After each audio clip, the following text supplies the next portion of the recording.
सच्चिदानंदरूपाय विश्वोत्पत्त्यादिहेतवे तापत्रे विनाशाय श्रीकृष्णाय वयं नुमः। ओम नमो भगवते वासुदेवाय। श्रीमद् भागवत महात्म। आज महात्म का पहला अध्याय प्रारंभ करते हैं। और पहले अध्याय में क्या आता है? सच्चिदानंद रूपाय विश्वोत्पत्त्यादिहेतवे तापत्रे विनाशाय श्रीकृष्णाय वयं नुमः। अर्थात ये मंगलाचरण है। भगवान का स्वरूप बताया गया है। क्या है कि सच्चिदानंद स्वरूप भगवान श्री कृष्ण को हम नमस्कार करते हैं। इसका अर्थ क्या है? हम भगवान को नमस्कार करते हैं। किन भगवान को? जो जगत की उत्पत्ति, स्थिति और विनाश के कारण हैं, जो उत्पन्न भी करते हैं, विनाश भी करते हैं और जिनकी स्थिति भी होती है। ये तीनों काम भगवान करते हैं। आध्यात्मिक, आदि दैविक और आदि भौतिक तीनों प्रकार के तापों को नष्ट करने वाले हैं। क्या? कि तीनों तापों को नाश करने, तीनों तापों का करने वाले। तो ऐसे जगत गुरु श्री कृष्ण भगवान को हम नमस्कार करते हैं। बोल वृंदावन बिहारी लाल की जय, बोल वाके बिहारी लाल की जय। तो आज प्रथम दिन है और प्रथम दिन में देव ऋषि नारद जी की भक्ति से भेंट होती है। तो उसके बारे में हम आपको बताएंगे। उससे पहले थोड़ा सा और कुछ भी सुनाएंगे कि जिस समय श्री सुखदेव जी का यज्ञोपवीत संस्कार भी नहीं हुआ था। ऐसे समझो कि श्री सुखदेव जी जैसे ही पैदा हुए थे तो वन की ओर जाने लगे। तो वेद व्यास जी उनके पीछे पीछे पुत्र के उसमें मोह में पीछे पीछे चल दिए और हे बेटा रुक जाओ। तो सुखदेव जी तो बोले नहीं, और सुखदेव जी बोले नहीं तो सुखदेव जी के उसमें कौन बोला? पेड़ पौधे बोले। क्या बोले? क्या उत्तर दिया?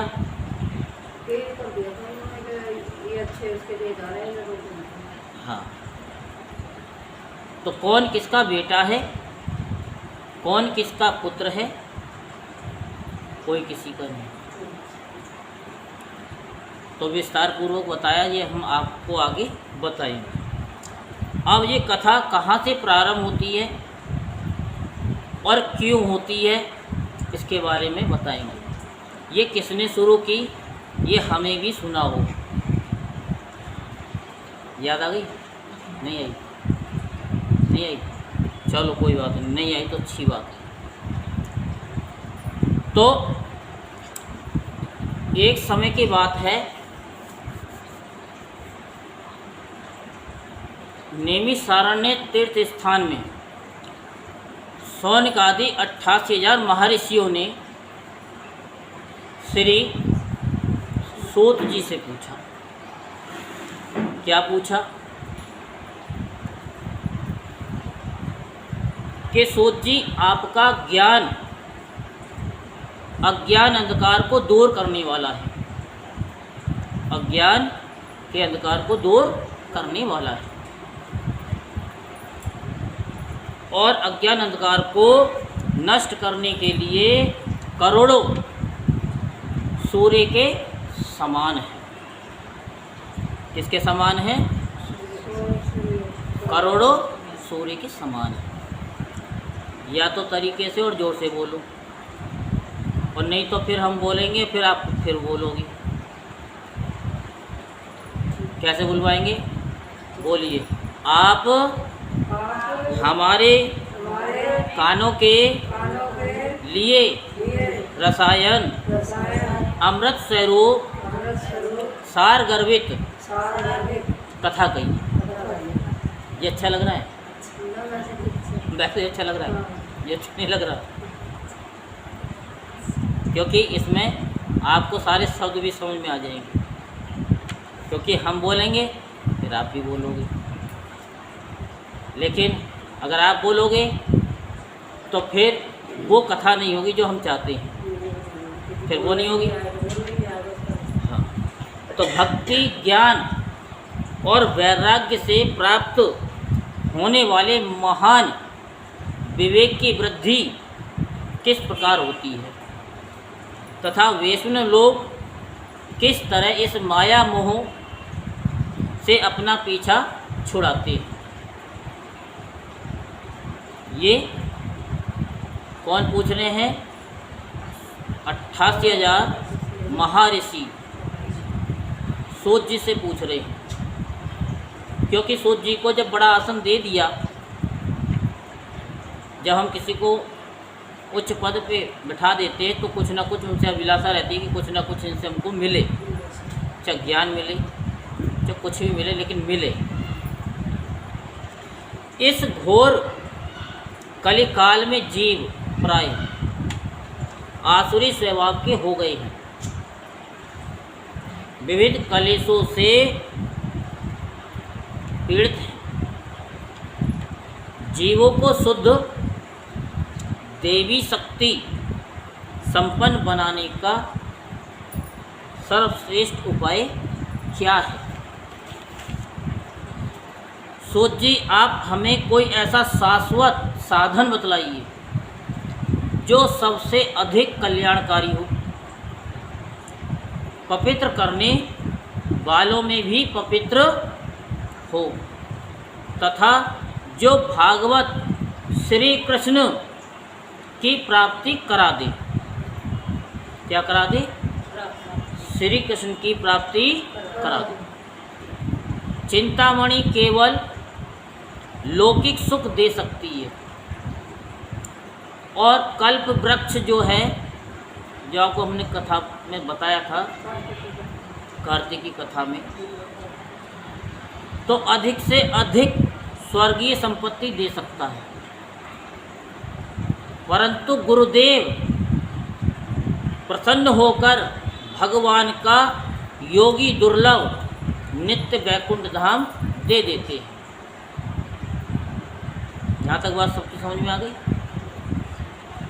तो सूत जी ने कहा कि तुम्हारे हृदय में भगवान का प्रेम है, इसलिए मैं विचार पूर्वक तुम्हें संपूर्ण सिद्धांतों का निष्कर्ष सुनाता हूँ।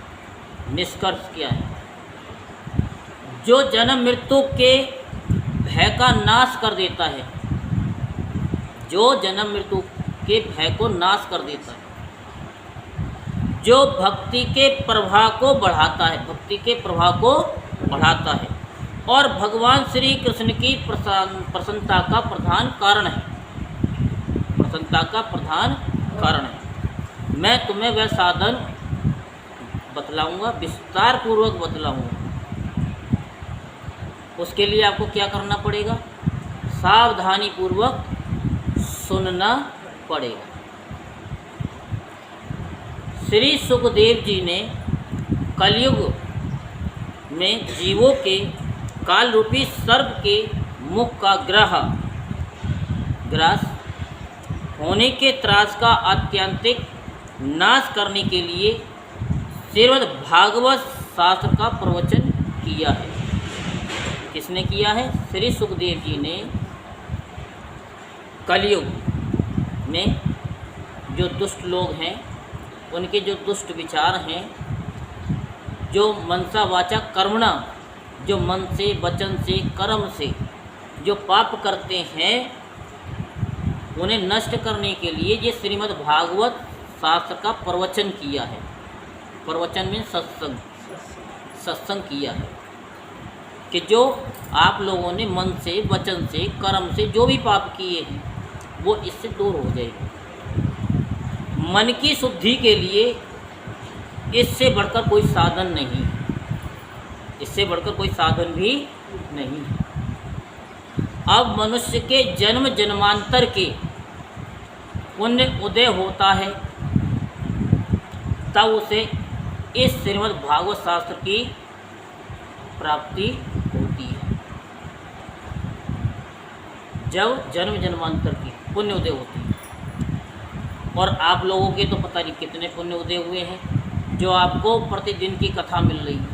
नहीं तो लोगों को 7 दिन की मिल जाए वही समझ लो कि बहुत बड़ी बात है कि नहीं। ये तो आपको प्रतिदिन एक एक शब्द पर आपको सुनाया जा रहा है। ऐसे समझो कि जैसे किसान जो होता है ना, खेत में बीज बोता है और सारा खेत को काट भी लेता है, बिल्कुल सारे को काट भी लेता है, बिल्कुल नील कर देता है, और किसी कारणवश वो खेत में कुछ बोता नहीं है। जब बोता नहीं है, आपने देखा होगा, तो भी 10% तो उसमें उगी आता है। बीज नहीं गिरा उसने, ना पानी दिया, ना खाद दिया, ना कुछ करा, लेकिन उसमें वो खेती उगी आती है 10%। 10% उगी आती है। और आपने ये भी देखा होगा कि पीपल का पेड़, बड़ का पेड़ लेंटर में भी हो जाता है। देखा है कि नहीं देखा है? और यूट्यूब वालों, अगर आपने भी देखा हो तो आप कमेंट करके बता देना। तो ये कैसे होता है? ये डिस्पर्सल बाई एयर द्वारा, वो बीज हवा के द्वारा जो है उसमें पहुंच जाता है, और वहाँ पर जैसे ही जल पड़ता है, जल की नमी होती है लेंटर में, तो वहाँ से वो फूट जाता है, क्योंकि वो दब गया, गर्मी मिल गई और फूट करके वहाँ वृक्ष बन गया। तो ऐसे ही ये समझो कि आप लोगों को उससे कहीं अच्छा, पता नहीं आप कैसे, कौन से गुरु जी हैं, कैसे आप उन गुरुओं के संपर्क में आए हो जो कि आपको ये कथा का रसास्वादन मिल रहा है। जब सुखदेव जी राजा परीक्षित को ये कथा सुनाने के लिए सभा में विराजमान हुए, उसी समय घटना घटित हुई। क्या? देवता लोग वहाँ से ऊपर से आए और अमृत का कलश लेकर के आ गए, और सुखदेव जी से कहा कि ये जो कथा आप इनको सुना रहे हो ना, राजा परीक्षित तो मरने वाले हैं, इनको इस चीज़ की नीड है। किसकी? अमृत की। जैसे मरने वाला कोई ज़िंदगी चाहता हो, हैं भाई, ये जीना चाहते होंगे, इसलिए आप इनको ये अमृत दे दो, पिला दो, और ये श्रीमद् भागवत रूपी अमृत ये हमको पिला दो, ये ट्रांसफ़र कर लो। सुखदेव जी ने राजा परीक्षित की ओर देखा और देख कर के बोले, बोलो परीक्षित जी, ये क्या है? चाहिए आपको? तो राजा परीक्षित जी कह रहे, मेरे को इस अमृत की तो आवश्यकता है नहीं है, बाकी तो आप गुरुवर आप ही जानते हैं, जो आप उचित, जैसी आपकी आज्ञा होगी हम कर लेंगे। तो उस समय सुखदेव जी ने उस कथा का अनाधिकारी समझ करके उनकी हंसी उड़ा दी। बात समझ आई कि नहीं? सुखदेव जी ने उनकी हंसी उड़ा दी कि इसके कथा के अधिकारी तो ये है नहीं, क्योंकि ये तो सौदागर हैं, देव, क्योंकि वो बदले में ले रहे थे, इसलिए उनकी हंसी उड़ा दी। ये कथा का जो रसास्वादन है ये ऐसे नहीं दिया जाता। लोग दे देते हैं, क्या करते हैं, मूर्ख हैं। कथा सुनेंगे, कथा सुन करके क्या करेंगे, दूसरे के घर में घुस जाएंगे, अपने घर नहीं जाएंगे। क्या करेंगे, कथा सुनेंगे कि चलो सरिता जी के घर में चाय पानी पी लें, फिर अपने घर को जाएंगे। तो जो आपने कथा का जो अमृत का रसास्वादन किया वो तो सरिता जी को दे दिया, वो उनको मिल गया, और वो मिल गया कि चाय मिल गई, बिस्कुट मिल गए, नमकीन मिल गए, उनका पेट भर गया, उधर पूर्ति हो गई। घर जाके बोले कि हम तो दोनों काम कर आए, कथा भी सुनी आए और चाय पानी भी पी आए, अब हमें चाय बनाने की भी आवश्यकता नहीं है। तो क्या है कि लुटेरे तो बहुत हैं, लूटने वाले, क्योंकि वो जानते हैं कि इस कथा का क्या मतलब है। उनको पता है कि ये बहन जी आई हैं कथा सुन करके, तो वो रास्ते में ही आपको लपक लेंगी। आइए आइए, मोस्ट वेलकम, आपको चाय बनाते हैं, नाश्ता पानी कराते हैं, आओ आपने क्या सुना बहन, ऐसे बड़े मीठे मीठे करके पूछेंगे, और तब तक चाय भी पिला देंगे और नाश्ता पानी पूरा करा देंगे। और आप क्या ठंठन गोपाल मदन गोपाल सब झाड़ करके गधे की तरह, जो हमने कार्तिक में बताया ना कि गधे के ऊपर मिट्टी डालते रहते थे, वो फुर फुर कर देता था तो सारी धूल नीचे गिर जाती थी। तो देवता लोग भी वही यही कर रहे थे। तो सुखदेव जी ने कहा कि ये इस कथा के अधिकारी नहीं है, इसलिए उन्होंने उनकी हंसी उड़ा दी। अब राजा परीक्षित से फिर पूछा कि भाई बताओ, कहो तो दे दे उनको, ले लो तुम अमृत। उन्होंने भी मना कर दिया। तो इसका कारण क्या है कि इस संसार में कहाँ तो कांच और कहाँ महामूल्य मणि, कहाँ सुधा और कहाँ कथा। तो यही सोच करके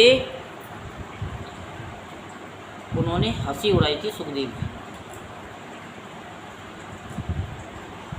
इस प्रकार श्री सुखदेव जी की कथा देवताओं को भी दुर्लभ है, ये हर एक को नहीं मिलती। अगर आप 50 जनों से कहोगे ना कि प्रतिदिन कथा हो रही है वहाँ पर, तो उनके पुण्य उदय नहीं हो, वो आ भी नहीं सकती। तो इसीलिए बड़ा ध्यान से सुनो, क्योंकि जब भगवान ने आप पे असीम अनुकंपा की है, आपके गुरुदेव की कृपा हुई है, तो आप तो सुनो और बताओ भी। कल को कोई ये नहीं कह सकता हमें पता नहीं, क्योंकि लोग क्या है कि आप पे ही दोषारोपण करेंगे, हमें तो पता ही नहीं था। भंडारा करने लग जाओ, पता सबको मिनट से पहले लग जाता है, ढोल बजाने की जरूरत नहीं पड़ती।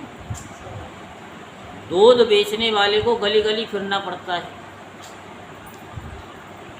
और दारू की दुकान पर अपने आप पहुंच जाएंगे। शाम को जैसे ही 5-6 बजते नहीं है और लाइन लगनी शुरू हो जाती है कि जो चीज़ हमको नुकसान देती है उसके लिए तो भागते हैं, और जो हमारे जीवन को सुधारती है, संसारिक सुखों को भी देती है, और हमारा वो परलोक भी सुधरता है, उसके लिए किसी के पास समय नहीं। तो पूर्व काल में श्री भागवत के श्रवण से राजा परीक्षित की मुक्ति देख करके ब्रह्मा जी को भी बड़ा आश्चर्य हुआ था, बड़ा आश्चर्य हुआ था। तो उन्होंने क्या काम किया कि सतलोक में, किसमें? सतलोक में, सतलोक यानी विष्णुलोक में, वहाँ तराजू बांधकर सब साधनों को तोला, सब साधनों को तोला। सब शास्त्र तो एक ही होंगे, लेकिन श्रीमद् भागवत का शास्त्र ऐसा है कि ये डबल है, पार्ट 1 और पार्ट 2। मैं इस वजन की बात नहीं कर रहा, उन्होंने दूसरे वजन को देखा, सबको तोला तो सबसे ज़्यादा श्रीमद् भागवत ही सब पर भारी पड़ा। ये देखकर ऋषियों को भी बड़ा आश्चर्य हुआ।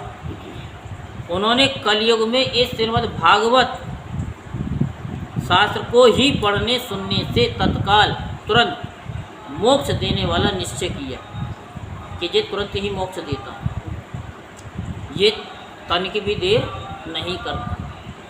बस यह है कि धुंधकारी की तरह कोई सुन ले बस।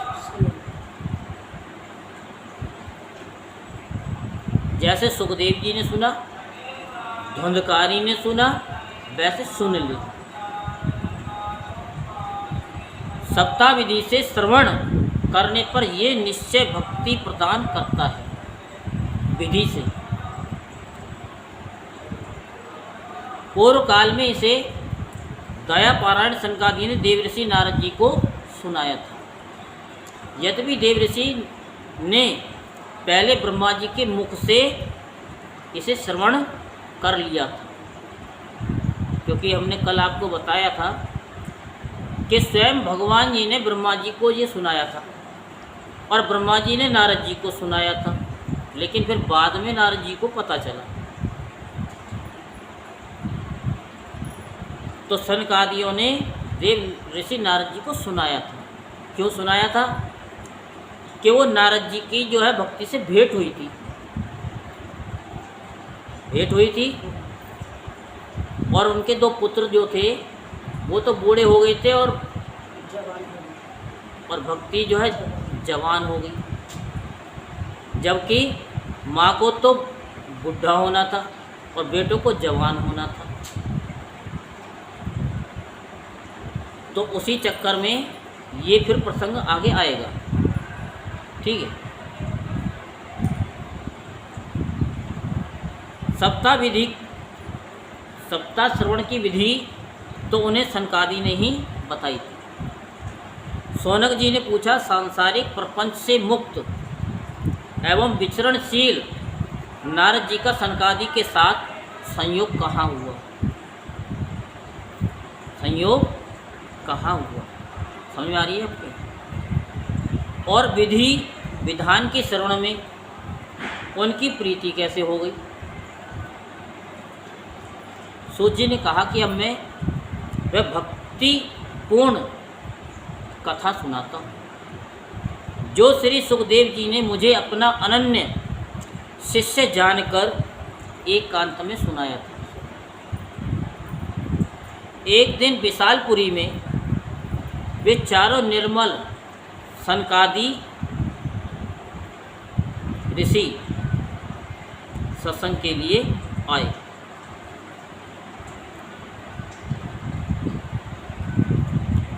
वहाँ उन्होंने नारद जी को देखा।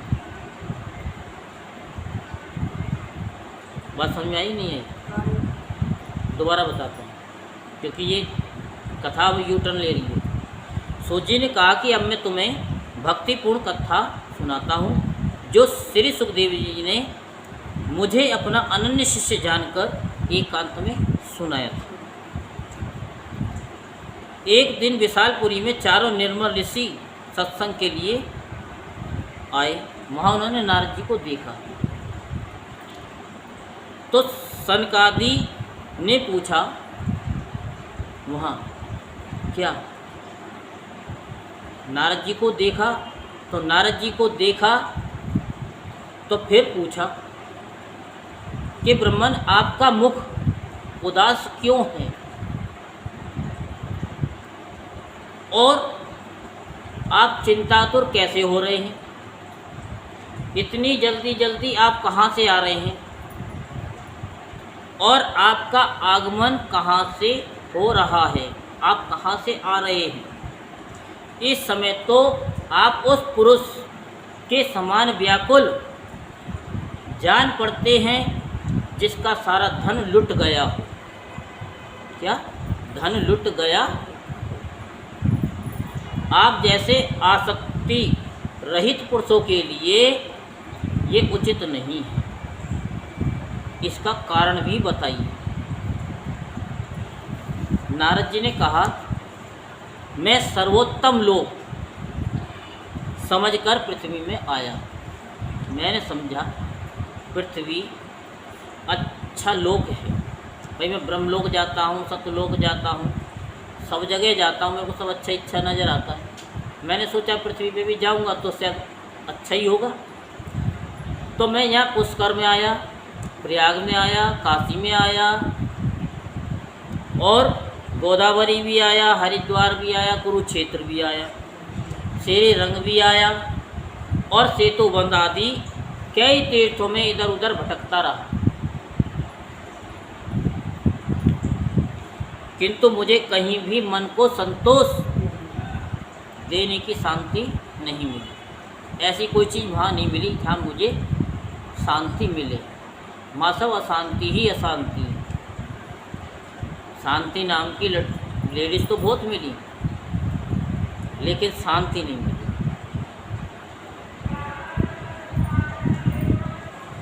इस समय अधर्म के कारण सहायक कलयुग ने सारी पृथ्वी को पीड़ित कर रखा है। यहाँ पर ना तो सत्य है, न दया है, न धर्म है, न दान है, कुछ भी नहीं है। बेचारे सब केवल अपना पेट पालने में लग रहे हैं। किस में लग रहे हैं? पेट पालने में ही लग रहे हैं। वे असत्य भाषी हो गए हैं, आलसी हो गए हैं, कलयुग के जीव मंद बुद्धि भी हो गए हैं, भागहीन भी हो गए हैं। और क्या बताएं, घरों में स्त्रियों का राज्य हो गया है, साले सलाहकार बन गए हैं। क्या बताएं, स्त्रियां वेश्यावृत्ति से निर्वाह करने लगी हैं। इस तरह कलयुग के दोष देखता देखता मैं वृंदावन में गया, जहाँ श्री कृष्ण भगवान की बहुत सी लीलाएं हो चुकी हैं। तो वहाँ मैंने एक आश्चर्य देखा। क्या? कि वहाँ एक युवती स्त्री खिन्न मन से बैठी हुई थी। उसके पास में दो वृद्ध पुरुष पड़े हुए थे और जोर जोर से सांस ले रहे थे। उनका सांस फ्री हो रहा था। तो नारद जी आश्चर्य में पड़ गए और उनके पास से होकर के जाने लगे। तभी उस वृद्ध, यानी वो जो युक्ति थी, उसने नारद जी को रोका कि नारद जी आप तनिक ठहर जाइए। क्यों? क्योंकि आपके जो दर्शन हैं बड़े भाग से मिलते हैं। संत पुरुषों के दर्शन बड़े भाग से मिलते हैं। रामचरितमानस में भी कहा गया है कि अब मोई भा भरोसे हनुमंता, बिन हरि कृपा मिलई नहीं संता। तो बड़े भाग से संतों के दर्शन होते हैं। उस युक्ति ने कहा कि आप तनिक ठहर जाइए, थोड़ा मेरे मन को संतोष मिलेगा, आप रुक जाइए। क्योंकि आपके जो दर्शन हैं ना, ये संसार रूपी सागर से उबारने वाले हैं। आपके वचनों से मेरे दुख की थोड़ी सी निवृत्ति हो जाएगी, थोड़े से दुख की निवृत्ति हो जाएगी, ज़्यादा नहीं, थोड़े से। तो नारद जी कहते हैं, तब मैंने उस स्त्री से पूछा, देवी तुम कौन हो? ये दोनों पुरुष कौन हैं? और जो स्त्रियाँ खड़ी हुई तुमको पंखा झल रही हैं, ये कौन है?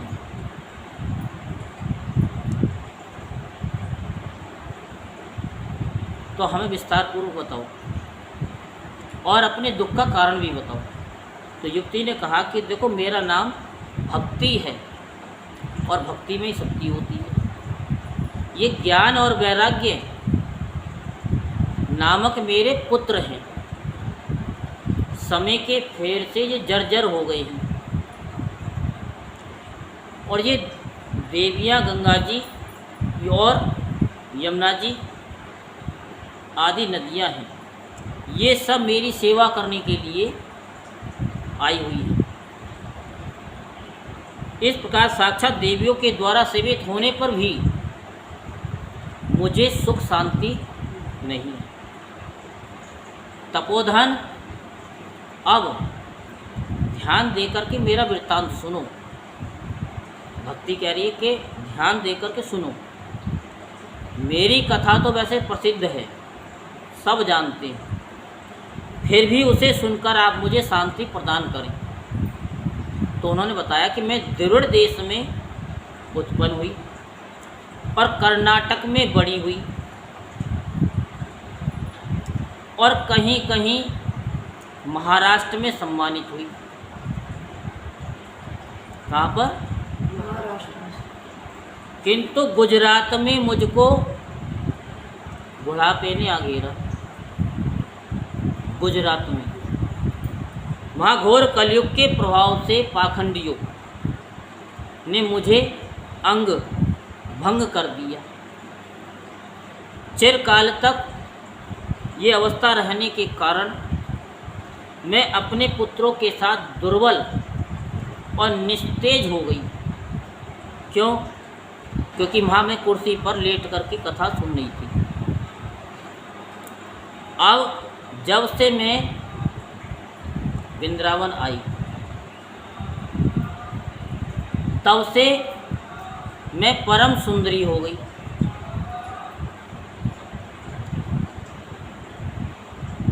और विश्व सुंदरी का भी खिताब मिल गया। बट ये सामने जो मेरे पड़े हुए हैं ना, ये दो पुत्र ज्ञान वैराग्य, ये बहुत दुखी हो रहे हैं। इनको बुढ़ापे ने घेर रखा है। मैं तो जवान हो गई और ये बुढ़े हो गए। अब मैं इस स्थान को छोड़कर जाना चाहती हूँ। ये मेरे से नहीं सहा जाता।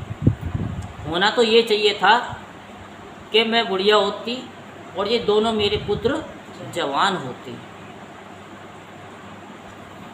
तो आप परम बुद्धिमान एवं योग निधि हैं, इसका क्या कारण हो सकता है, बताइए। नारद जी ने कहा, साध्वी, मैं अपने हृदय और ज्ञान दृष्टि से तुम्हारे संपूर्ण दुखों का कारण अभी देखता हूँ।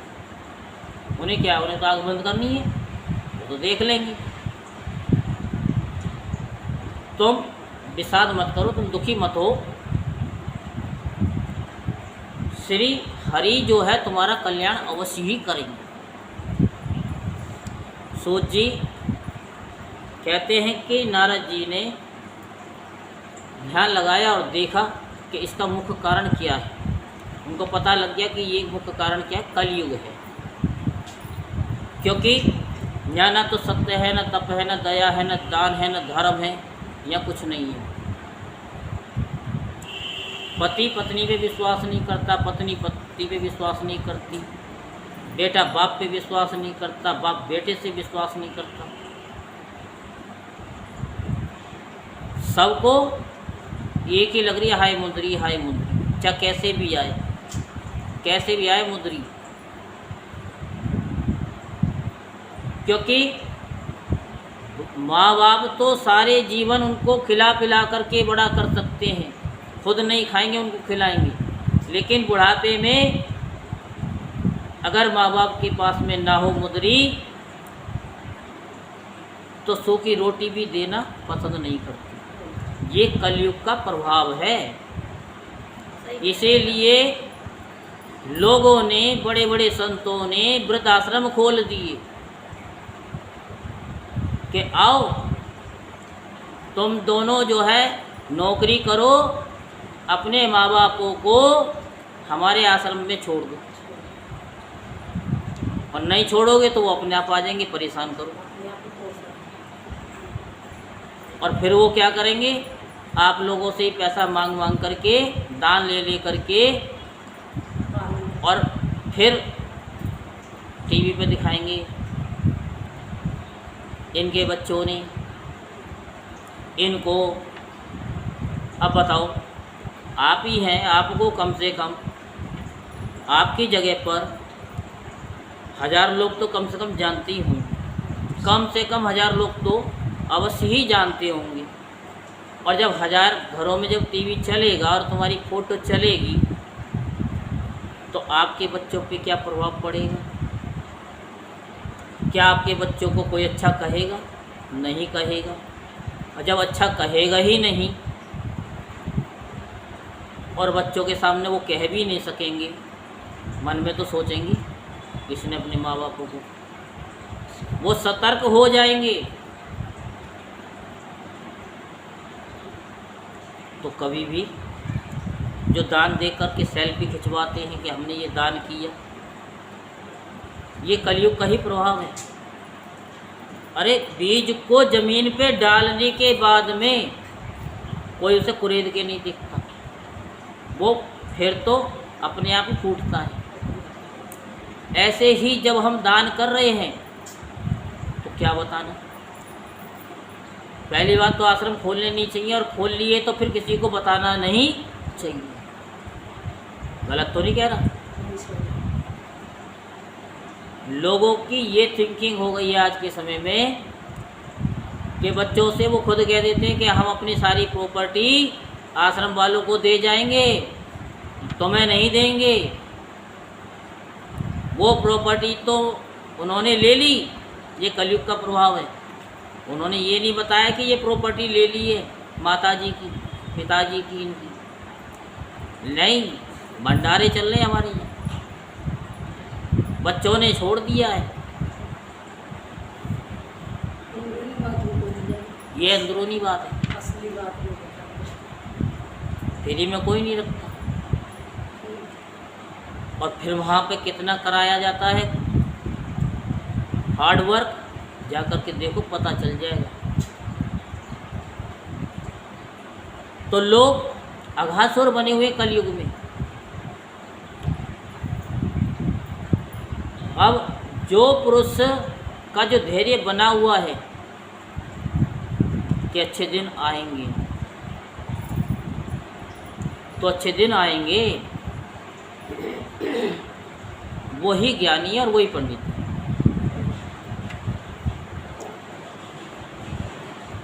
तो इसलिए इनका बुढ़ापा छूट नहीं रहा। यहाँ इनको कुछ आत्म सुख की प्राप्ति हुई है वृंदावन में, इसी कारण ये सोते से जान पड़ रही है। क्योंकि जब चैन पड़ेगा, जब दर्द कम होगा शरीर में, तो नींद आएगी।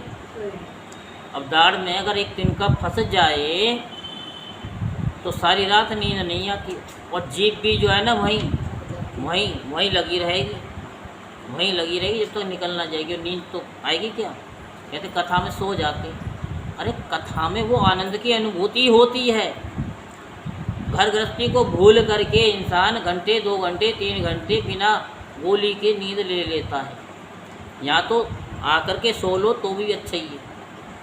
अब मैं ये नहीं कह रहा आप लोगों के लिए आप सो जाओ, लेकिन नहीं, इनको नहीं आती है नींद, वो सो आकर। तो भक्ति ने कहा कि राजा परीक्षित ने इस पापी को, कलयुग को क्यों रहने दिया? इसके आते ही सब सार खत्म हो गया, सब रस खत्म हो गया, पता नहीं कहाँ चला गया।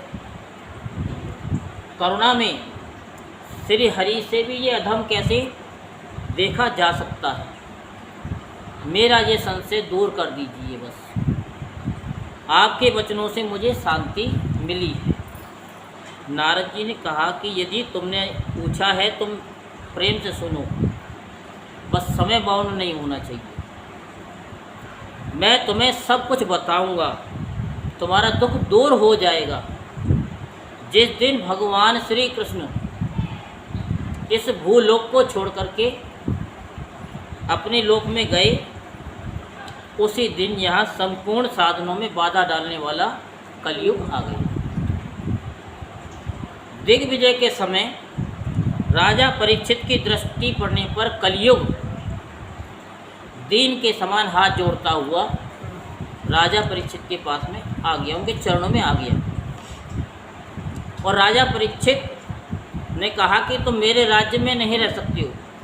तो कलयुग ने कहा कि कहाँ रहूँ? कि मेरे राज से बाहर रहो, मेरे राज से बाहर रहो।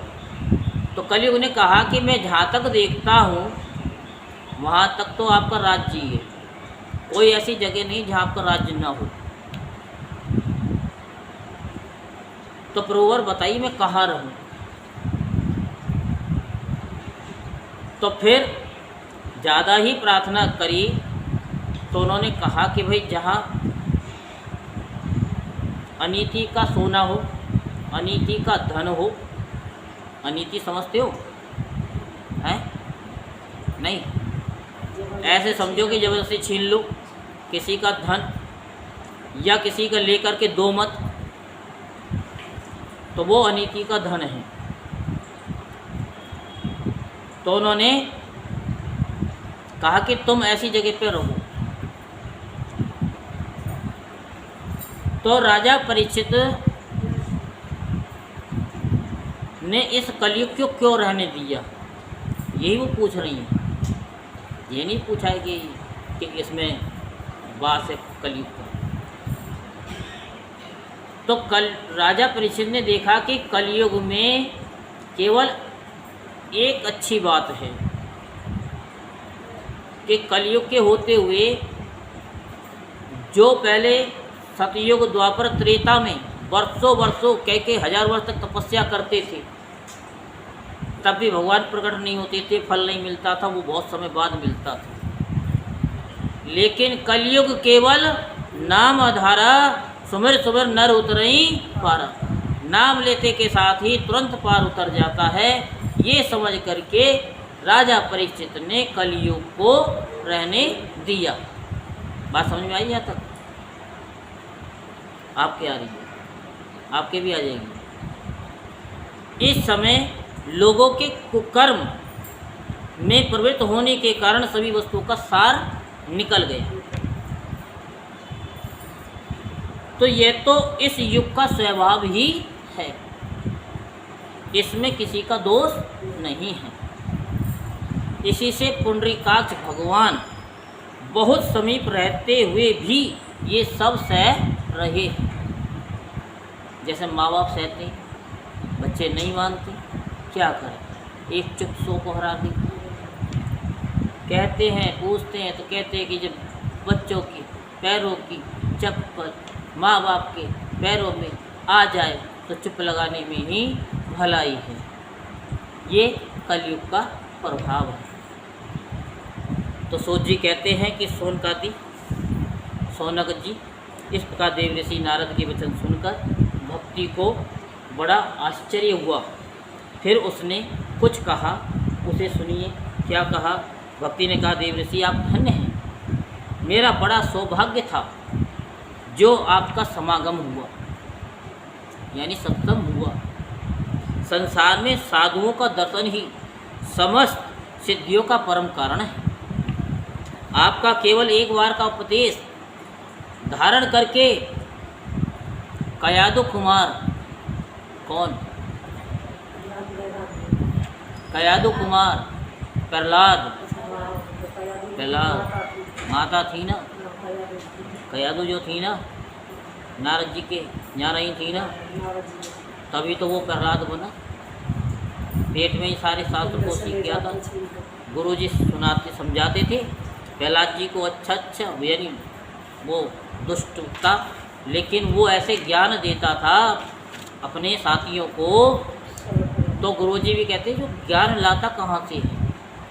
और जब उसके पिताजी के पास ले जाते थे तो वो ज्ञान ऐसे देता था तो गुरु जी को डांट पड़ती थी, अरे दोस्त क्या सिखाता है तू इसको, मैंने तो कहा कि मेरे बारे में बता, मेरे यश का गान करे, ये तो मेरे शत्रु का नाम लेता, उसी के गुणगान करता। तो बताया कि तो केवल एक बार का उपदेश धारण करके कयादु कुमार प्रहलाद ने माया पर विजय प्राप्त की। ध्रुव ने आपकी कृपा से ही ध्रुव पद प्राप्त किया था। जंगल में मिले थे नारद जी, उन्होंने उनकी परीक्षा ली। उन्होंने कहा कि मैं नहीं जाऊंगा। माँ ने कहा है, क्या कहा है माँ ने, कि भगवान परमपिता परमेश्वर है, सबके पिता का भी पिता है, मैं उसकी गोद में ही बैठूंगा। मैं इस हाड़मास के पिता की गोद में नहीं बैठूंगा, मैं किसी गोद बैठूंगा, परमपिता परमेश्वर की गोद में बैठूंगा। तब नारद जी ने उनको ओम नमो भगवते वासुदेवाय का गुरु मंत्र दिया था। गुरु मंत्र की ये शक्ति होती है।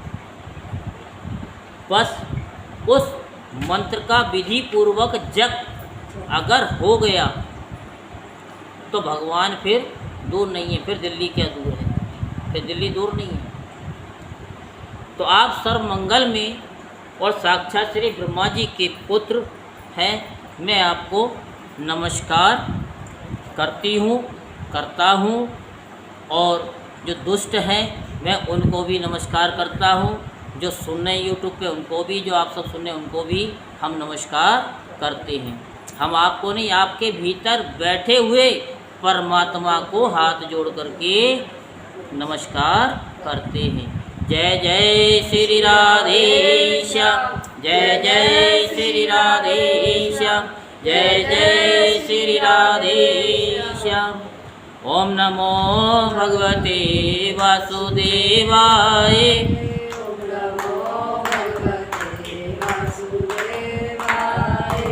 वासुदेवाय वासुदेवाय वासुदेवाय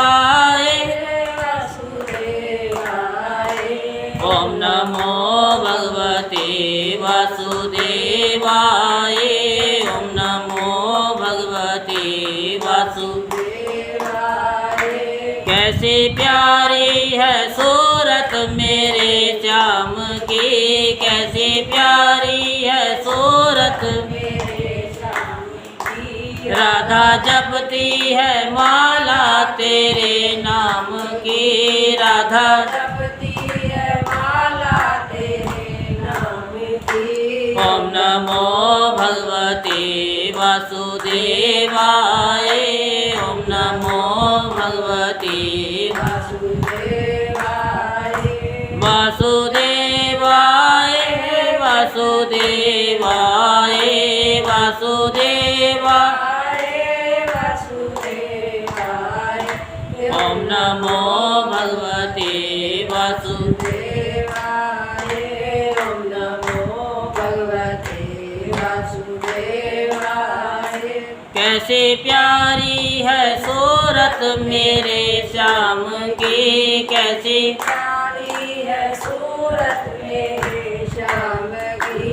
मैं तो जपता हूँ माला तेरे नाम की, मैं तो जपती हूँ माला तेरे नाम की। ओम नमो भगवते वासुदेवाय, ओम नमो भगवते वासुदेवाय, ओम नमो भगवते वासुदेवाय, ओम नमो भगवते वासुदेवाय। बोल वृंदावन बिहारी लाल की, बोल वाके बिहारी लाल